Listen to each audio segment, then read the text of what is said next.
Primeira carta do apóstolo João, capítulo 4, nós iremos ler do verso 13 a 21. Hoje, querendo Deus, nós encerramos ou terminamos a exposição do capítulo 4 da primeira carta do apóstolo João. Primeira de João, capítulo 4, 13 a 21. Irmãos, assim diz a palavra de Deus.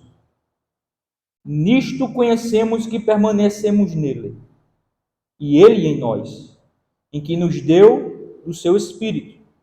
E nós temos visto e testemunhamos que o Pai enviou o seu Filho como Salvador do mundo. Aquele que confessar que Jesus é o Filho de Deus, Deus permanece nele e ele em Deus. E nós conhecemos e cremos no amor que Deus tem por nós. Deus é amor, e aquele que permanece no amor permanece em Deus e Deus nele. Nisto é em nós aperfeiçoado o amor, para que no dia do juízo mantenhamos confiança. Pois, segundo ele é, também nós somos deste mundo. No amor não existe medo. Antes, o perfeito amor lança fora o medo. Ora, o medo produz tormento. Logo, aquele que teme não é aperfeiçoado no amor. Nós amamos porque ele nos amou primeiro. Se alguém disser, amo a Deus, e odiar a seu irmão, é mentiroso. Pois aquele que não ama seu irmão a quem vê, não pode amar a Deus a quem não vê. Ora, temos da parte dele este mandamento, que aquele que ama a Deus, ame também a seu irmão. Irmãos, título do nosso sermão: Verdades a respeito dos verdadeiros filhos de Deus. Esse texto vai mostrar exatamente isso. O apóstolo João vai apontar algumas verdades que é aplicável, que diz respeito aos verdadeiros filhos de Deus, que é uma realidade na vida dos verdadeiros filhos de Deus. Então, por isso o título do sermão é Verdades a respeito dos verdadeiros filhos de Deus. Irmãos, o apóstolo João, ele é redundante, ele é enfático em suas argumentações, a fim de distinguir os verdadeiros de falsos. E então, identificar e confirmar aqueles que têm a vida eterna, os verdadeiros filhos de Deus. Pois, como a gente já viu, ao longo de toda a exposição dessa carta, várias vezes, sempre relembrando os irmãos, um dos propósitos principais do apóstolo João escrever essa carta é exatamente confirmar aqueles que verdadeiramente têm a vida eterna. Se vocês abrirem aí no capítulo 5, no versículo 13, você vai ver exatamente esse propósito para o qual essa carta foi escrita. Capítulo 5, versículo 13 diz assim: Estas coisas vos escrevi a fim de saberdes que tendes a vida eterna, a vós outros que credes em o nome do Filho de Deus. Então, o principal propósito dessa carta, em que foi escrito pelo apóstolo João para os destinatários dela, é para que eles soubessem que eles tinham a vida eterna. Aqueles que creram no Cristo anunciado pelos apóstolos, que é verdadeiro Deus e verdadeiro homem, este tem a vida eterna. Do versículo 1 ao versículo 6 do capítulo 4, como nós já vimos, o apóstolo argumenta dentro do escopo do teste doutrinário, deixando claro que os verdadeiros filhos de Deus confessam que Jesus veio em carne com todas as propriedades humanas, bem como também ouve e subscreve as doutrinas dos apóstolos, enquanto os falsos profetas negam a humanidade de Cristo, falam segundo os princípios do mundo e assim se identificam com os adversários de Cristo. Isso é o que nós vimos do capítulo 4, versículo do 1 ao 6. Do versículo 7 a 12 do mesmo capítulo, o apóstolo, pela terceira vez, destaca o teste relacional, ou teste social, que é o amor fraternal. Como a gente já viu, toda essa carta está amparada em 3 pilares: um teste doutrinário, um teste moral e um teste relacional. O teste doutrinário diz respeito à doutrina de Cristo.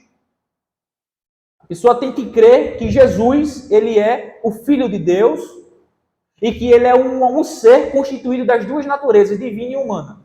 Se alguém negar algum aspecto da natureza de Cristo, esse sequer pode ser cristão.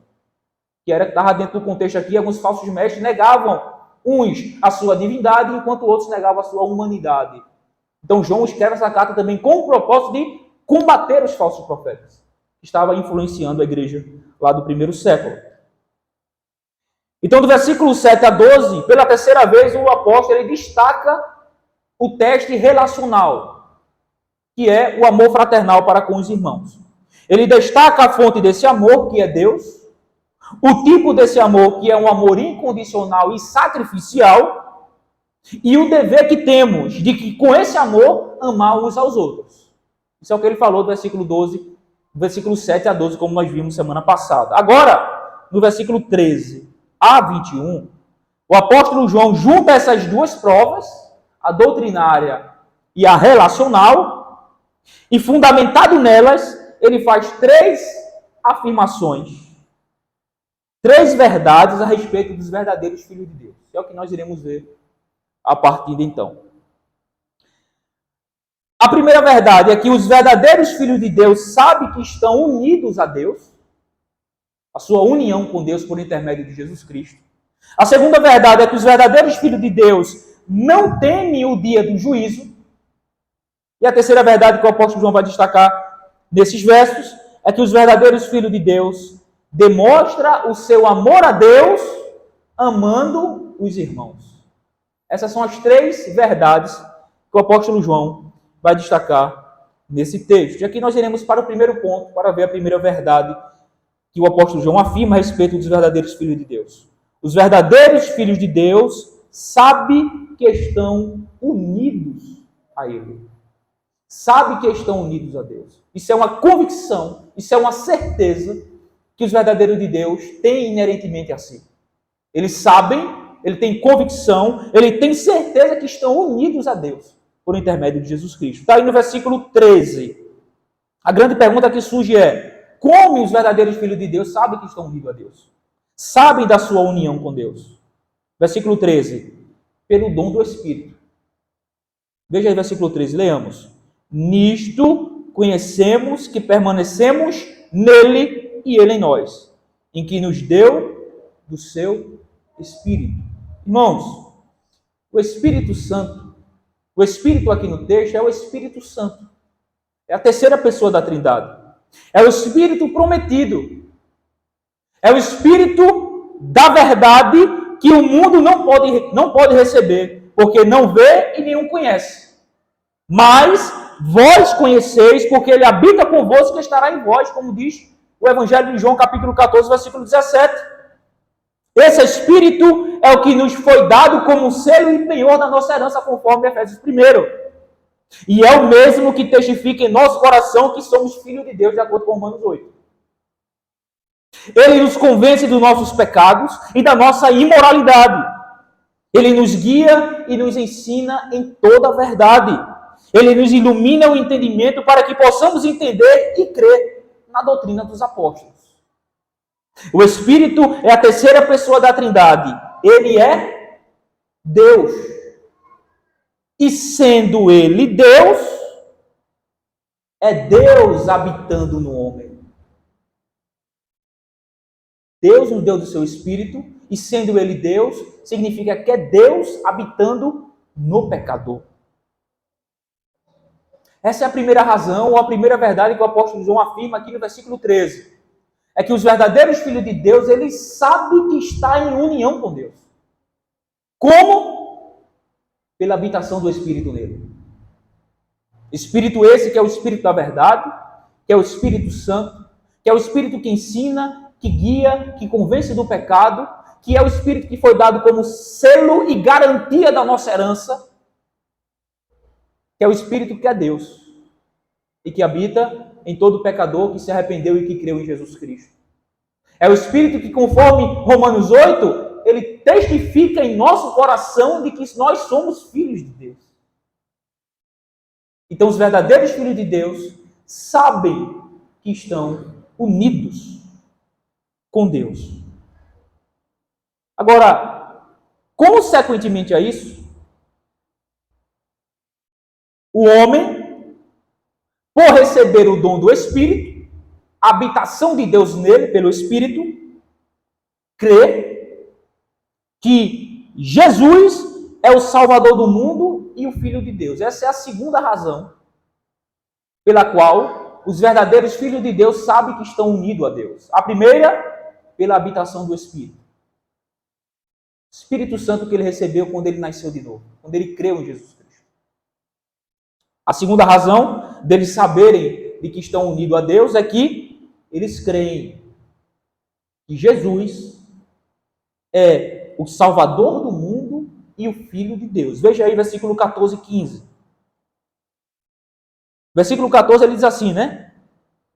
E nós temos visto e testemunhamos que o Pai enviou seu Filho como Salvador do mundo.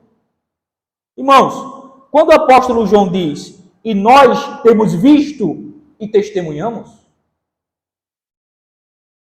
ele está se referindo a si mesmo e aos demais apóstolos, que juntos tinham visto e testemunhado que Jesus foi enviado como Salvador do mundo, que a salvação é por intermédio de Jesus. Eles, João e os demais apóstolos, que eram judeus, testemunharam que a salvação por Jesus Cristo não era apenas para um grupo específico de pessoas, como eles pensavam no começo. Que somente judeus poderiam ser salvos. Todos os apóstolos testemunharam a salvação por Jesus Cristo, alcançando tanto judeus quanto samaritanos e gentios. Que para os judeus, na época, né, era algo completamente impensável a salvação para samaritanos e gentios. Então, a intenção de João nessas palavras, irmãos, é deixar claro que a salvação não é apenas para um grupo específico de pessoas, como afirmavam os falsos mestres gnósticos. Eram os docetistas.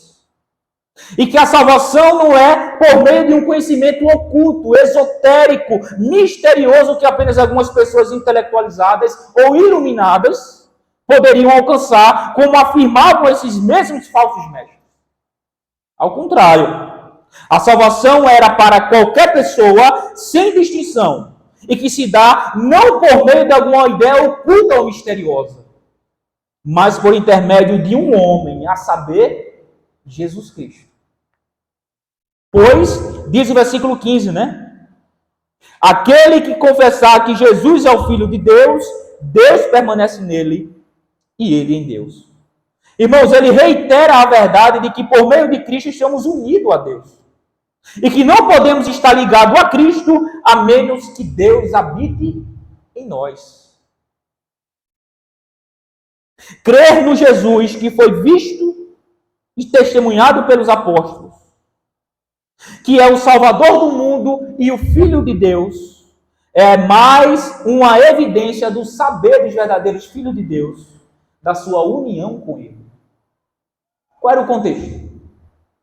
Os gnósticos, falsos mestres, falsos profetas, influenciados pela filosofia grega dualista, matéria é má, espírito é bom, negavam aspectos fundamentais da pessoa de Cristo.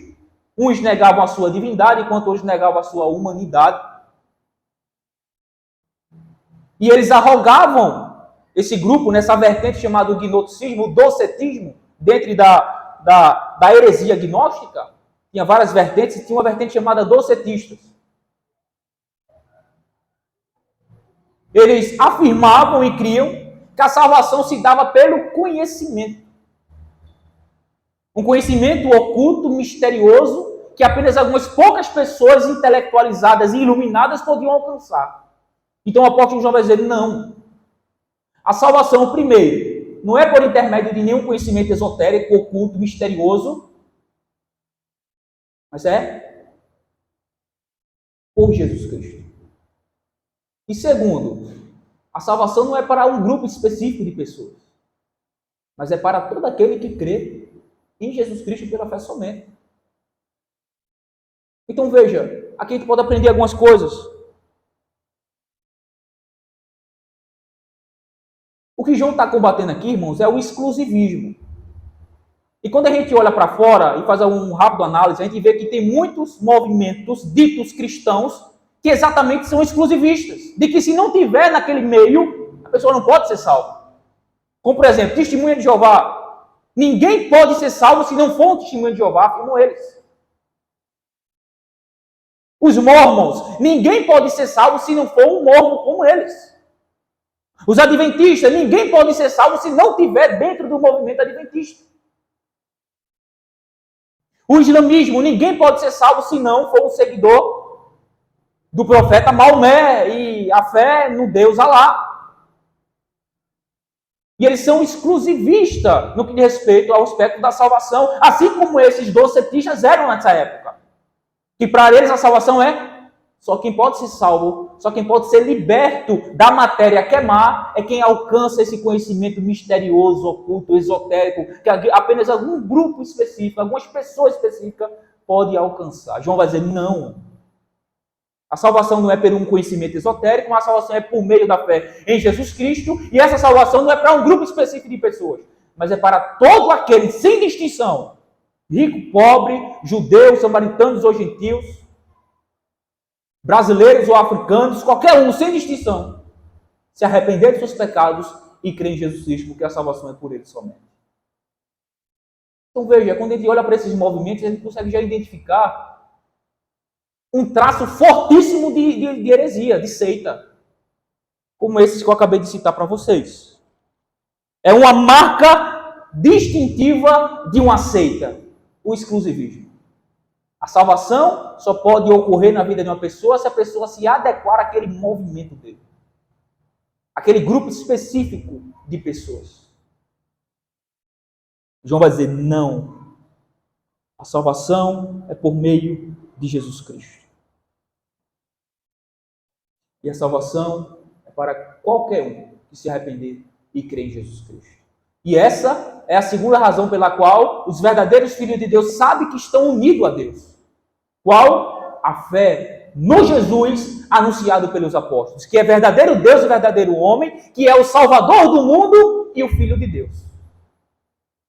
O verdadeiro crente, o verdadeiro Filho de Deus, sabe que está unido a Deus, porque ele crê no Cristo anunciado pelos apóstolos, que é verdadeiro Deus e verdadeiro homem, que foi enviado como Salvador do mundo, não para um grupo específico,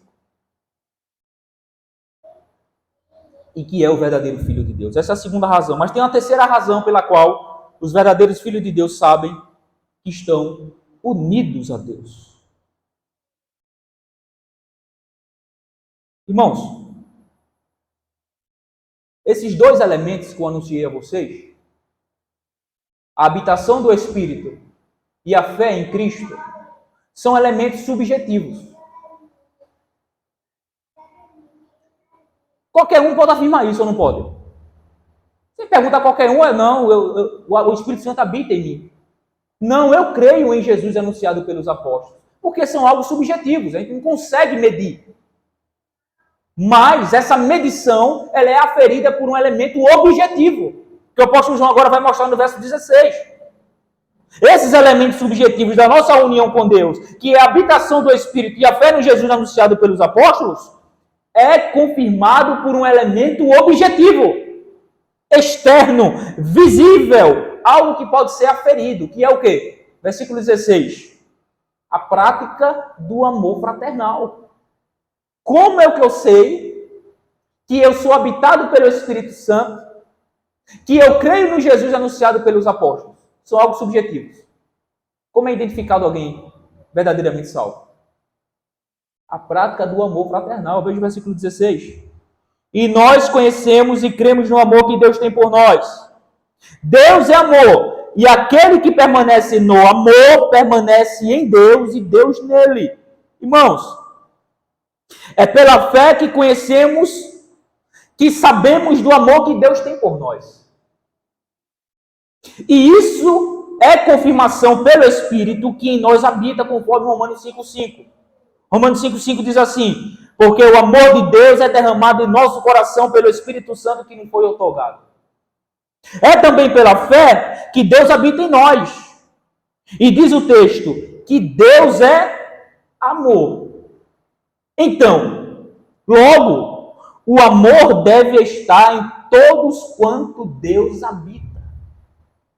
Se Deus é amor e Ele habita em nós, logo, o amor deve estar em todos quanto Deus habita. Daí se segue que o amor é necessariamente conectado à fé. Portanto, irmãos, os elementos subjetivos da nossa união com Deus, que é a habitação do Espírito e a confissão de fé em Jesus, ela é confirmada pelo elemento objetivo. A perseverança da prática do amor para com os irmãos. Porque Deus, que é amor, habita naqueles que pela fé estão em Cristo.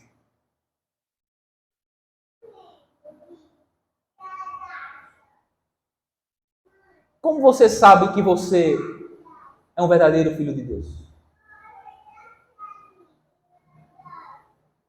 Se você é um verdadeiro filho de Deus, você sabe que você está unido a Ele. Como? Por esses 3 princípios que nós acabamos de ver.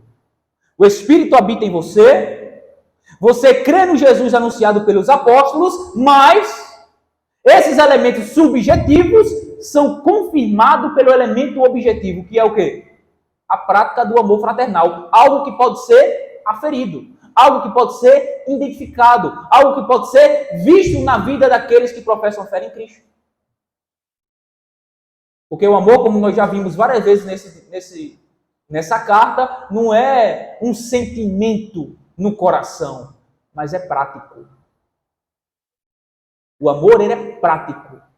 Evidentemente, envolve um sentimento subjetivo, mas desemboca na minha veia prática para com os irmãos.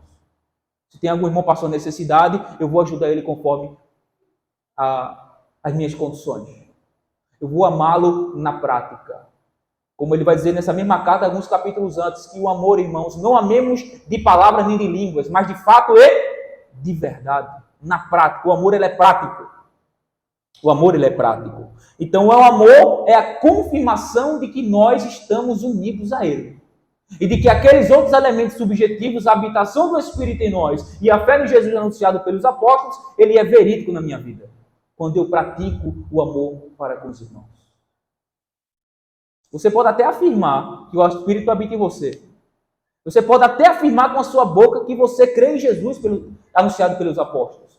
Mas se sua vida não demonstrar um amor prático para com seus irmãos da fé, você está sendo mentiroso. É como ele vai dizer no versículo 20, do mesmo texto aqui que a gente vai passar.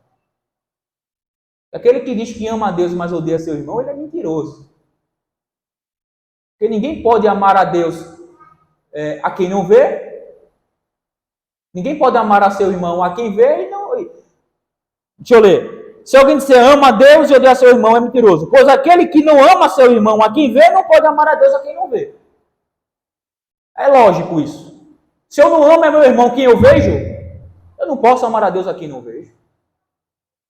Porque o amor para com os irmãos, como a gente vai ver, procede do nosso amor para com Deus.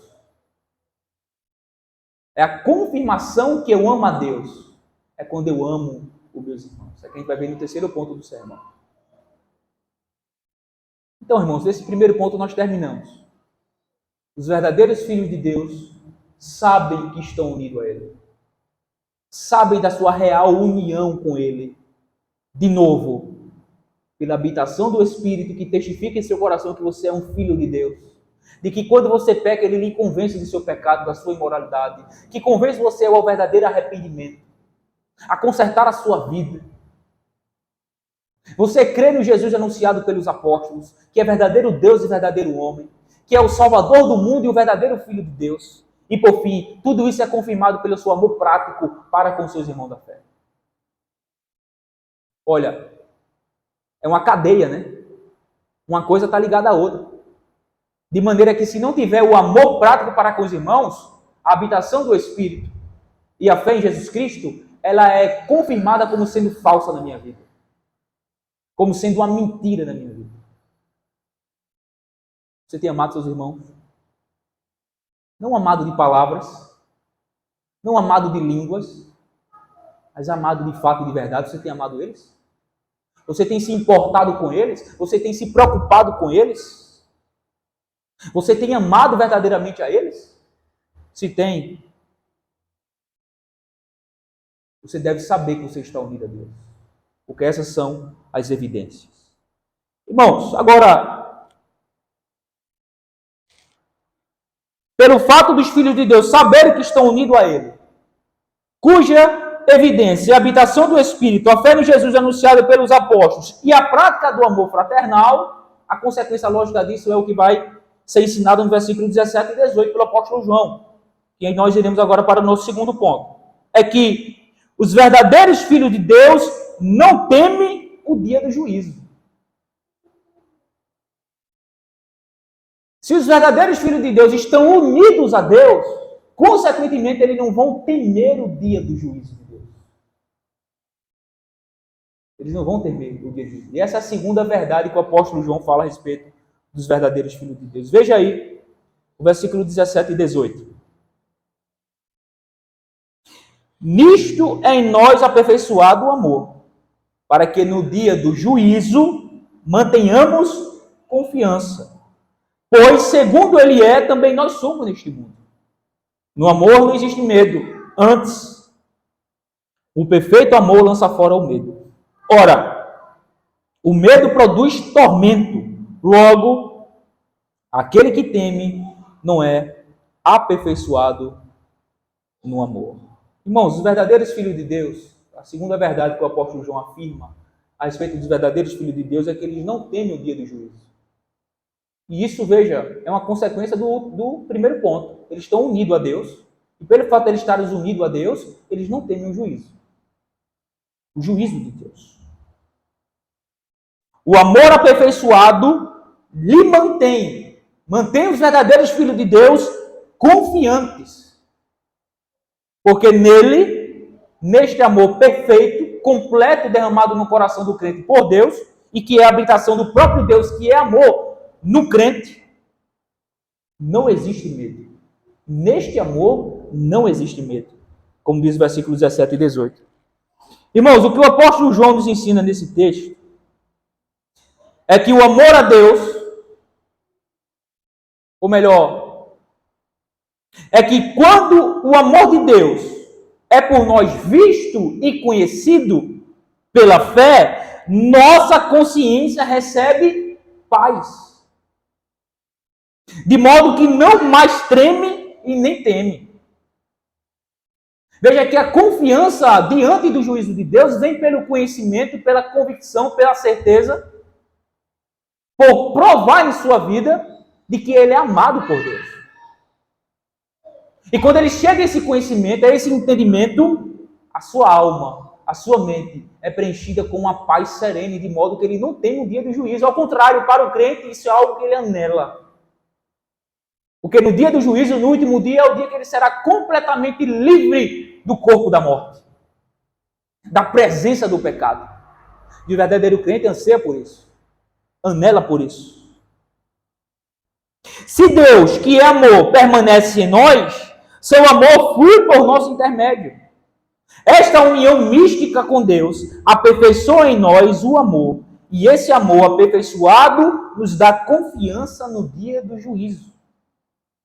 Irmãos, o verdadeiro amor não é inseguro. Ele lança fora o medo, como diz o texto.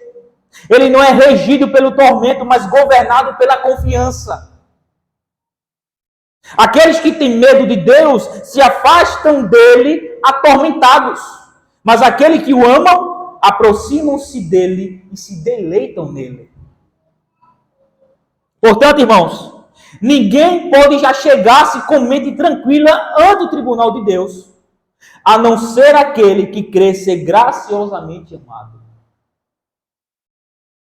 Pois o amor aperfeiçoado, isto é, a nossa união com Deus, que é o amor, faz com que os verdadeiros filhos de Deus gozem de uma confiança serena para o dia do juízo. Porque, como diz o texto, segundo ele é, o que é que Deus é? Amor. Também nós somos neste mundo amante.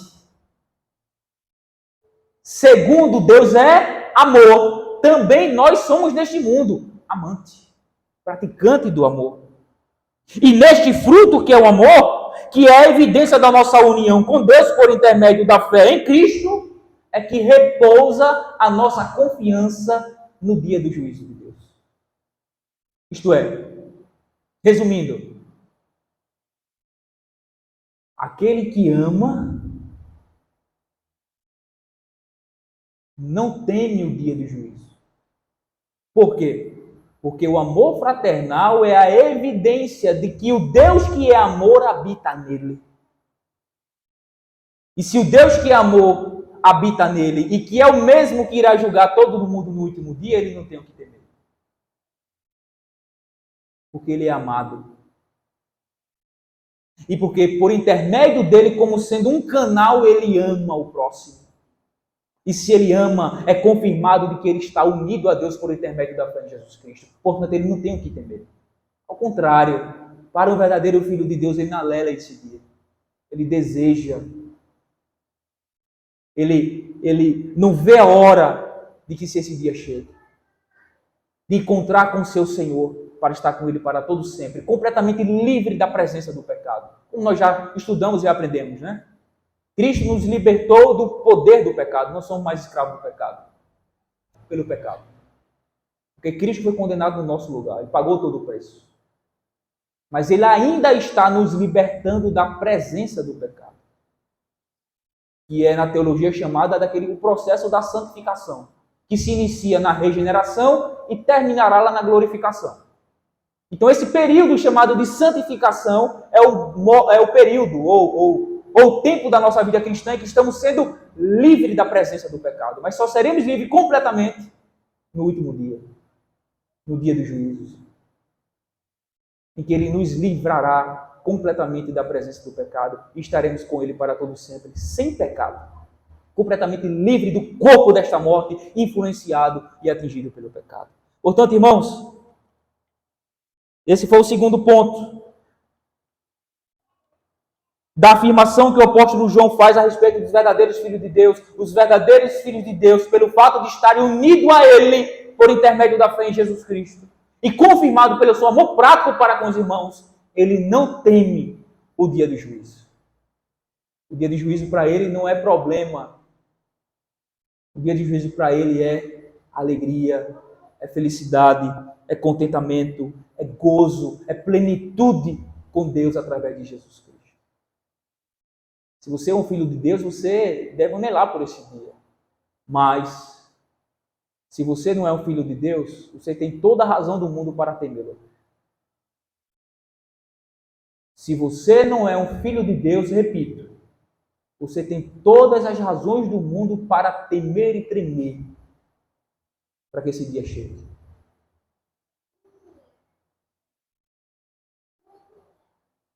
Porque tudo que você verá, se você está fora de Cristo, se você não está unido a Deus por intermédio de Jesus Cristo, é uma horrenda expectação de justiça e juízo da parte de Deus sobre você.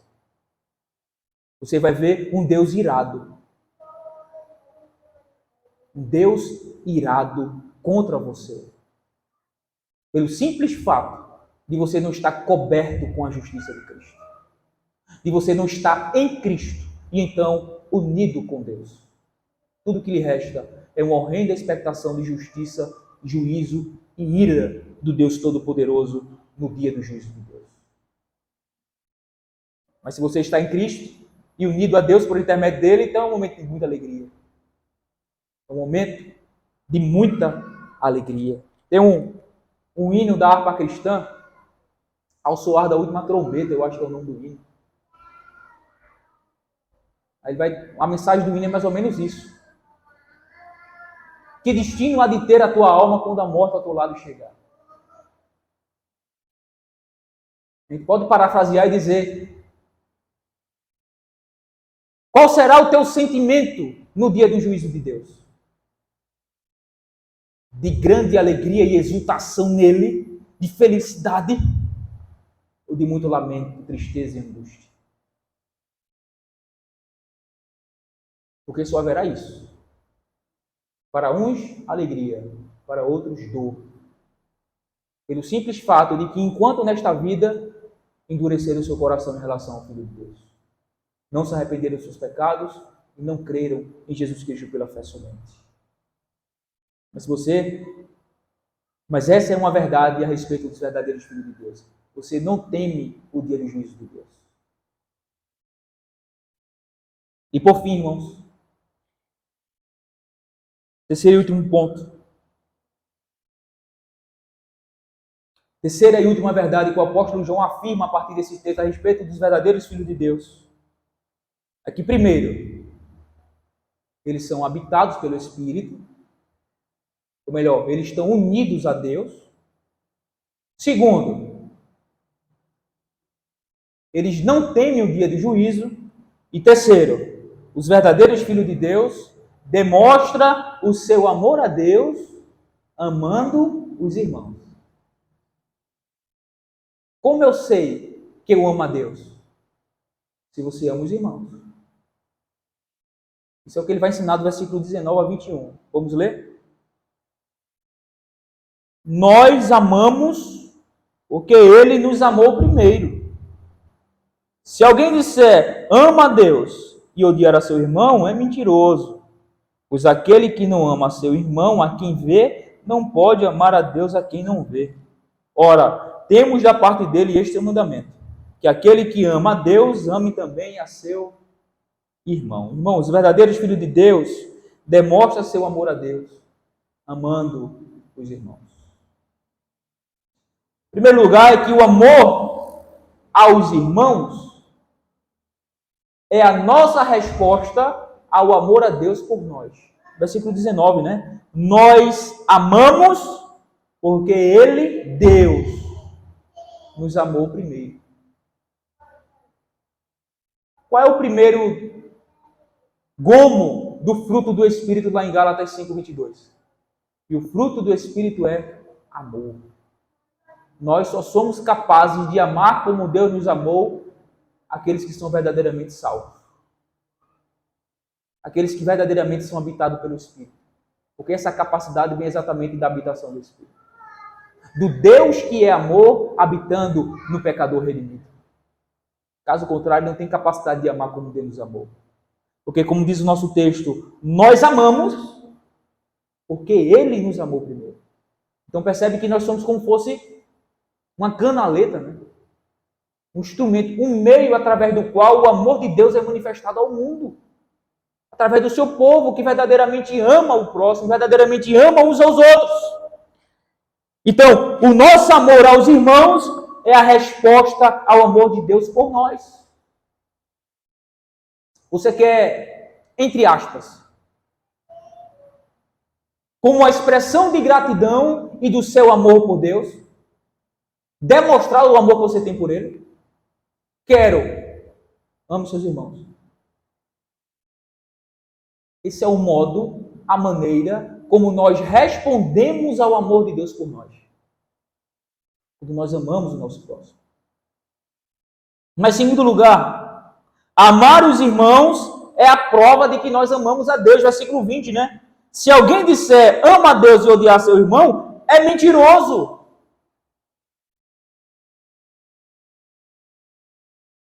Se alguém disser eu amo a Deus, enquanto odeia um irmão, mentiroso. E ele vai dar razão por isso. Pois aquele que não ama seu irmão a quem vê, não pode amar a Deus a quem não vê. Vou citar aqui um trecho de Calvino comentando esse texto. Ele diz assim: João, porém, tem em mente outra coisa. Ele pretende mostrar quão artificial é a vanglória de cada um de nós, que afirma amar a Deus e, no entanto, não ama a imagem de Deus que permanece diante dos seus olhos. Vou repetir. João pretende nos mostrar quão artificial é a vanglória de cada um de nós, que afirma amar a Deus e, no entanto, não ama a imagem de Deus que permanece diante dos nossos olhos. Veja que coisa. Não é um orgulho, não é uma soberba, prepotência, arrogância, afirmar que nós amamos a Deus enquanto nós desprezamos os nossos irmãos. Somos identificados como mentirosos, como agimos assim. Quando nós agimos assim, nós somos chamados de mentirosos pelo próprio Deus através da sua palavra. Você não pode me amar. Você não me ama se você despreza seus irmãos. Se você odeia seus irmãos. Se você não ama eles, e ainda que afirme me amar, você está mentindo. Porque como você pode dizer que me ama, enquanto você não ama aqueles que são feitos à minha imagem e semelhança? Percebem? Que o amor aos irmãos é a prova de que nós amamos a Deus. Caso contrário, irmãos, a nossa fé é vã, a nossa profissão é mentirosa e o nosso amor é frajuto. E o nosso cristianismo é enganoso. Terceiro lugar, amar os irmãos é honrar e obedecer a Deus. Versículo 21, né? Ora, temos da parte dele este mandamento, que aquele que ama a Deus, ame também a seu irmão. Este é o mandamento. Um mandamento antigo. Vou repetir de novo, como já repeti em vários sermões. Jesus vai dizer em João 13:35, que vocês serão conhecidos pelo amor que vocês têm uns pelos outros. Nisto conhecerão que vós sois meus discípulos, se vos amardes uns aos outros. Se vos amardes uns aos outros. Irmãos, é impossível deixar de amar o irmão e ainda assim continuar amando a Deus. É impossível deixar de amar o irmão e ainda assim continuar a amar a Deus. As duas tábuas da lei são a única e a mesma lei. Nosso amor a Deus deve necessariamente ser provado pelo nosso amor pelos irmãos. Porque aquele que diz ame a Deus, diz também ame também a seus irmãos. E nisto se resume a lei. Os 10 mandamentos que nós vemos aqui no início do culto. Como nós sabemos o que é amar a Deus? Os 4 primeiros mandamentos. Não tenha outros deuses, não faça imagem de escultura nem adore, não tome o nome de Deus em vão e lembra-te do dia do Senhor. Guarda o dia do Senhor. Esse é o modo como nós amamos a Deus. Como eu sei o que é amar ao nosso próximo? Os últimos 6 mandamentos.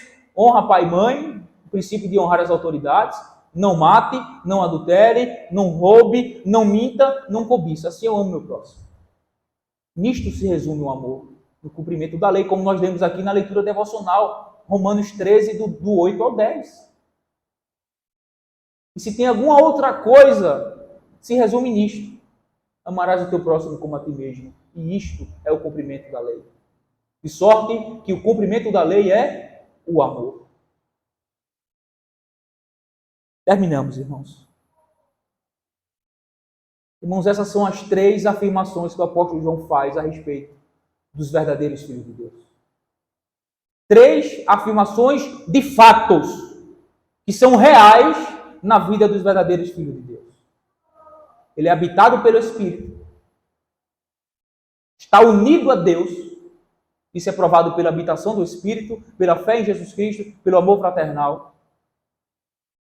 Ele não teme o dia do juízo de Deus, porque ele sabe que ele é amado e prova o amor de Deus em si, demonstrando-o amando os seus irmãos. E este é o fundamento da confiança em anelar por esse dia do Senhor, esse último dia, em que seremos completamente livres da presença do pecado. Por fim, ele prova o seu amor a Deus amando os irmãos. Amando os irmãos.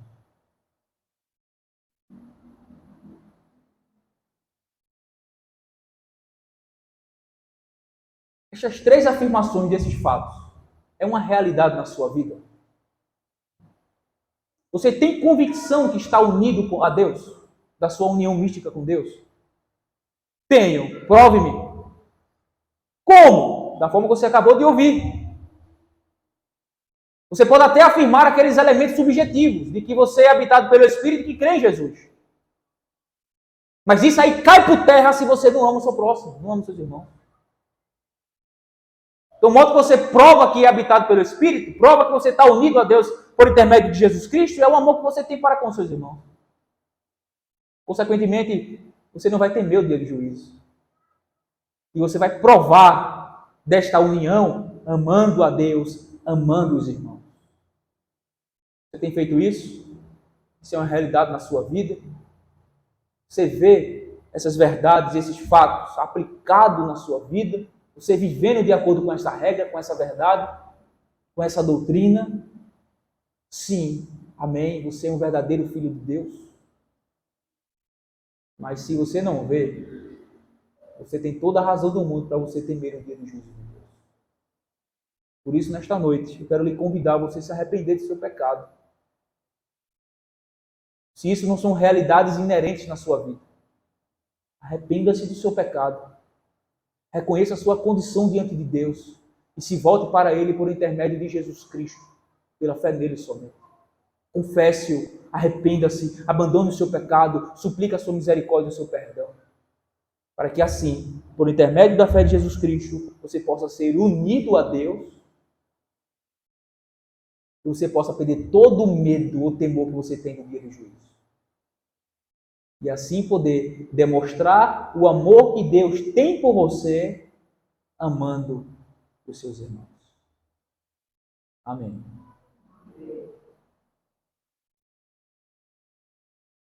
Senhor Deus, muito obrigado por essas verdades. Verdade essas que na vida de um verdadeiro filho de Deus certamente alegra o coração, Senhor. Por ver essas marcas, essas evidências. Por ver um perfil de vida que é moldado à luz dessas verdades. Que tu possa fazer, Senhor Deus, com que a tua igreja, o teu povo cresça nisto, Senhor. Nessa certeza, nessas convicções, dessas verdades, Senhor. E que cada dia, Senhor Deus, o teu povo aqui presente possa confirmar a sua vocação e eleição, Senhor. Desenvolvendo e cultivando todas essas virtudes cristãs. Que confirma assim, Senhor, a nossa ampla entrada no reino de Deus, nos céus. A nossa união contigo, a nossa filiação como teus filhos por adoção através de Jesus Cristo. E cada dia mais possamos ser, Senhor Deus, sensível à habitação e o testemunho do Espírito em nosso coração de que nós somos filhos de Deus. Ó Senhor, que cada dia mais possamos anelar, Senhor, por este último dia, Senhor Deus, da história da humanidade, enquanto nesse plano. Porque é exatamente neste último dia que nós seremos completamente libertos, Senhor Deus, livre da presença do pecado. Todo verdadeiro cristão anela por isso, Senhor. E que por fim, Senhor Deus, enquanto isto, já aqui, Senhor, agora, possamos demonstrar, Senhor, de que somos discípulos de Cristo, pelo amor que nós temos um para com os outros. Um amor, Senhor Deus, não de palavras, um amor não de língua, não da boca para fora, mas um amor real, de verdade e de fato. Um amor, Senhor Deus, praticado, vivido no nosso dia a dia. E Tu nos ajuda a crescer nessas coisas, Senhor. E assim, Deus, Tu faça resplandecer sobre nós o Teu rosto. Que o Senhor nos dê a Tua paz, que o Senhor tenha misericórdia de nós. Que nos abençoe, Senhor, com a Tua presença. Assim nós oramos a Ti, Senhor, em nome do Teu Filho amado e bendito, Jesus Cristo. Amém.